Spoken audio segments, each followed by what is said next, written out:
In a world full of plastic and mass production, there is quite a revolution happening right here in Uganda.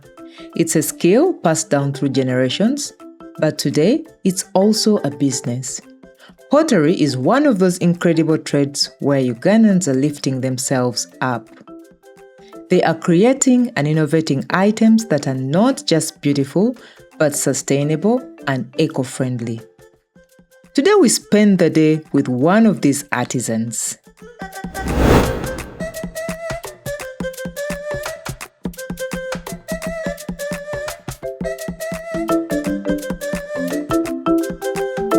Welcome to my workshop, Jackie. Thank you. It's good to see you. Thank you too. I'm hoping that I'm going to have a beautiful day going through your work. Yes, it really looks amazing. It is amazing, so amazing. This is my workshop. This is where I start my day. Yeah. When I come morning, I first check on my previous work, how it looks like. So when did you make these ones? How do I make them? When? I make them yesterday. Good. Yes. Then from there, I start the work for today.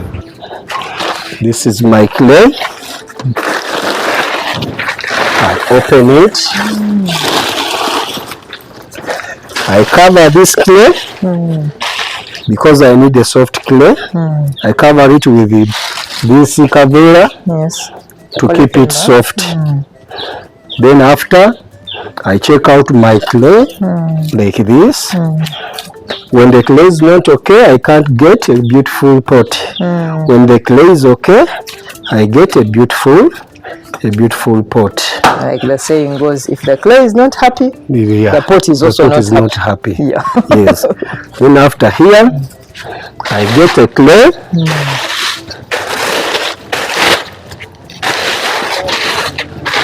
I keep on covering it all the time, like that.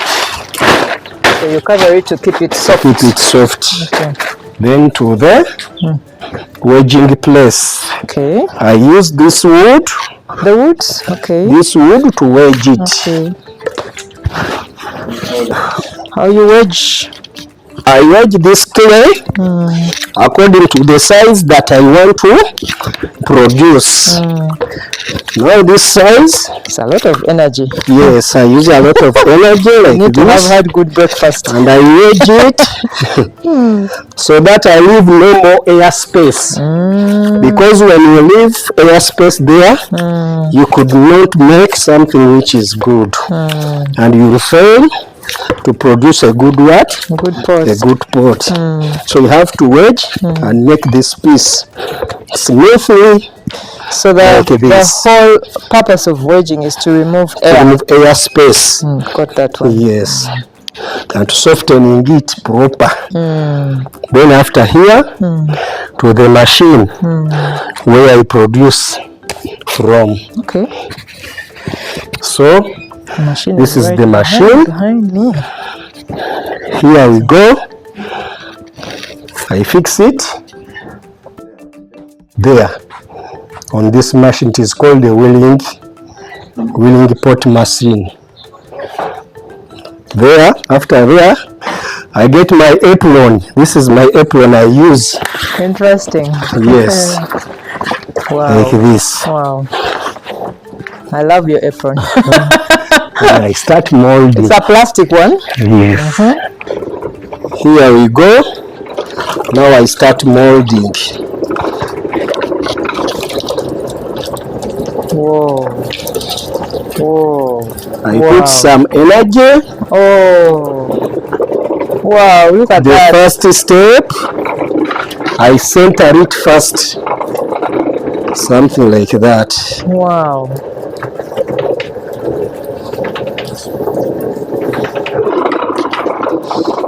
As you can see, there is no air space.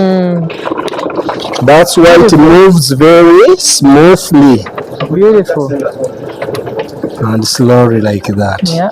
Here I'm centering it. Because when you do not centering it, you can't do a good what? A good pot. You can't manage it. So your hands have to be there. You put in your fingers deep. My fingers now I'm deep. I'm putting my fingers deep to make that hole. Now I'm making the bottom. Wow. I'm making the bottom with the allowance of 1 inch. How do you measure the 1 inch? I measure it because it is within my fingers. Okay. Yes, it is within me. I feel it now. This thickness is enough for the bottom, like that. I smooth it also with my fingers like that. After I pour it, because this plate has starch. When you pour it, it will just go up slowly by slowly and smoothly like that. Yes. I expand it. Wow. Now this is the mouth. So now you're beginning to form it. Now I'm beginning to form it. The next step, I use the inner arm and the outer arm. They have to move together. Outside I'm pulling. Okay. Inside I'm balancing it. Oh. Yes. Okay. Like this. You pull up to the top. Wow. So it's the starch that allows it to... Yes, that is the starch to stretch it. The clay has to be with the starch. So does clay naturally have starch, or do you put starch? Naturally, clay has starch. But that starch comes when the process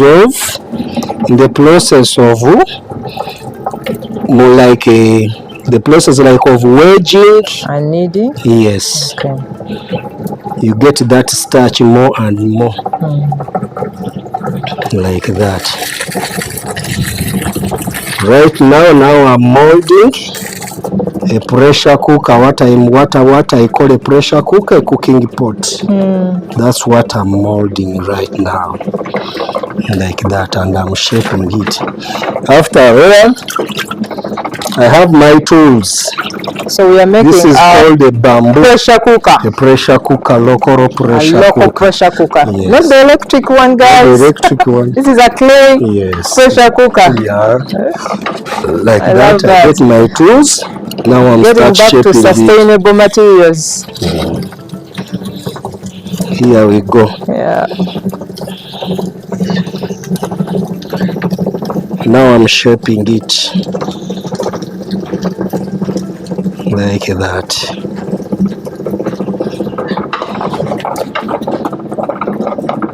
It has steps.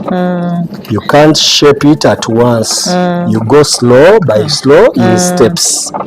Yes. And I think you are good at the skill, because I can see some speed. Yes. If it's a beginner, then it's slower. Something like that.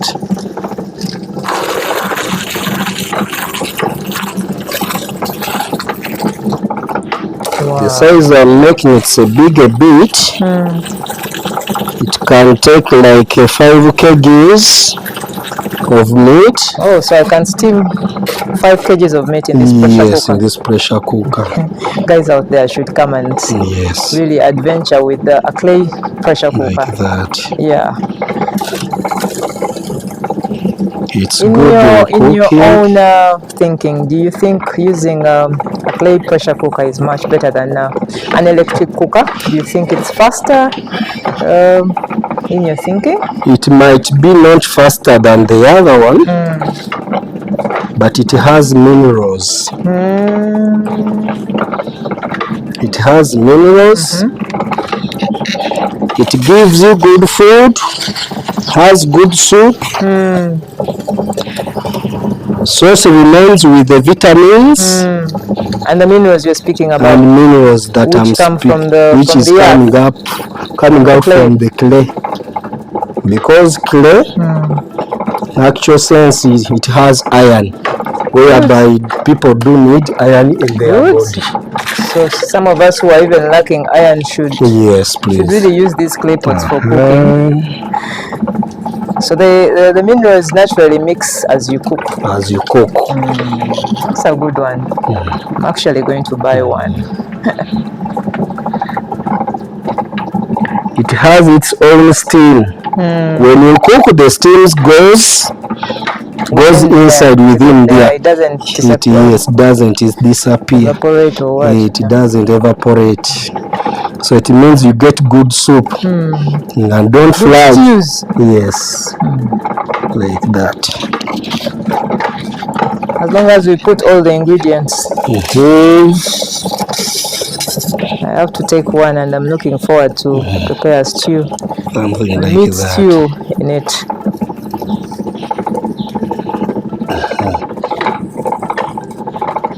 Beautiful. It's already done. It's already done now. I think it took us about 10 minutes, 5 minutes?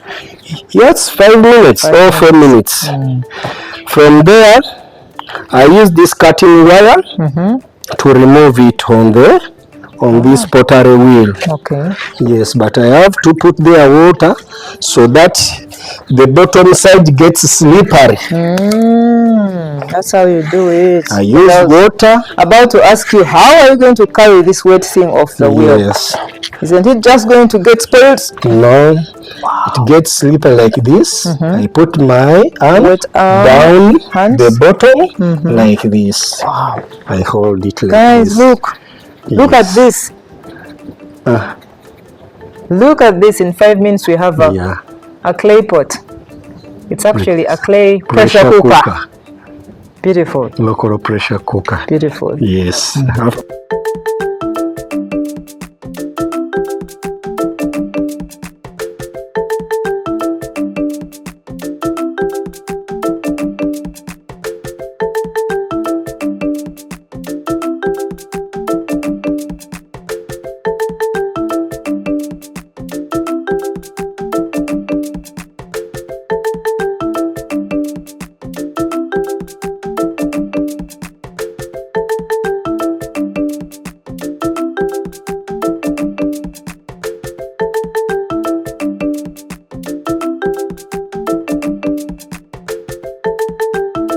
Anthony, yes, what please. a process. I feel all my energies are drained trying the wheeling. Yes. It's such a process. Yes. You need to be eating well, eh? Sure. What food do you eat? Portion and everything. You need the energy. So now I've seen you putting the pots around this space. Yes. And in my own thinking, yes, please. You're supposed to put them out in the sun. Why in the workshop now? Yes, they should be outside the sunshine, but clay most especially needs air to dry slowly and smoothly. The reason why, if you put them outside in the sunshine direct, they will crack. Because sunshine makes them to dry very fast, and the clay needs to dry slowly. With air. Yes, with air. That's why I put them inside. Get you. Now after getting dry a bit, like this one you see, it becomes a gray color when it is strong. This is where on this step, this is where we put them again on the sunshine, again to dry. In case it is the time to put them in the kiln, I put them outside in the sunshine to dry for like 2 days. Yes. So before the kiln, they're out in the sun. Yes. For 2 days. For 2 days to dry. Yes. But here, when they are still wet, I put them inside to dry slowly with the air, not with the sunshine, because of cracking. When I put them direct in the sunshine, they crack. Yes, that is it. Okay.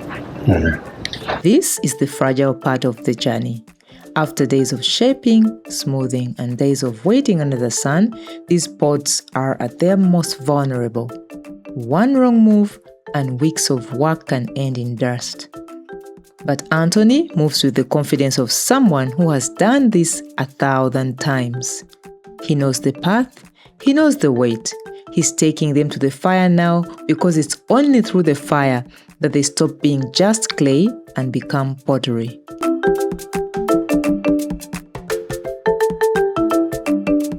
At this point, after taking us through the entire pottery process, you'd think the story is over. But Anthony isn't done yet. He's taking us back to where it all begins. This is the garden, not for vegetables, but for clay. Right here, buried under our feet, is the reason any of this is possible.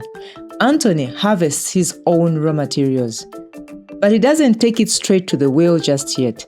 First, he brings it closer to the milling place. Right here in this corner, he piles it all up into a big heap. Then he covers it with a plastic sheet. This traps the moisture inside. It lets the clay sweat, making it softer and easier to work with when it's time to mill. After it rests, the real work begins. He starts digging through with a hoe and feeling with his hands for lumps, checking for stones, making sure the texture is consistent while it's still wet. This is where experience matters. His hands know what good clay feels like. And here he explains the science behind it. Clay isn't just that. It's a mixture.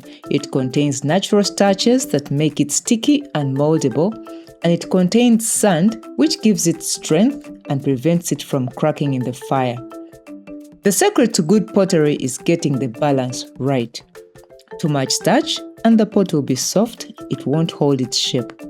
Too much sand and it becomes brittle, it will break apart in the kiln. Anthony has to feel the composition. Too little, too much. He adjusts it right here by hand long before it ever touches the wheel. And now the machine, and this is something special. This mill isn't powered by some fancy new motor. Look closely. That sound, that's the heart of an old tractor. Amazing old technology. Still running, still working. They salvaged the engine and put it to working to drive this mill. It's loud, it's powerful, and it gets the job done. The clay goes in rough and uneven. It comes out smooth, mixed, and ready. All powered by a piece of history that refused to die.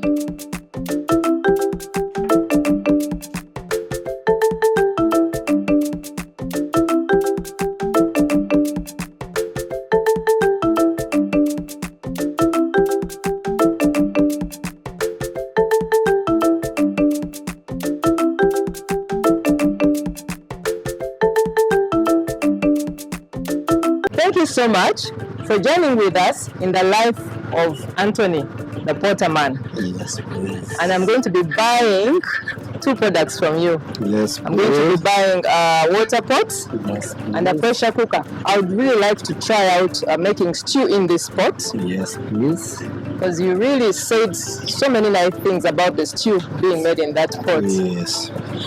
Anthony, Yes, please. as we close up, Yes, Mama. what do you feel when somebody comes and buys your products? Yes, I feel good because it means that someone is valuing my products, my work hand products.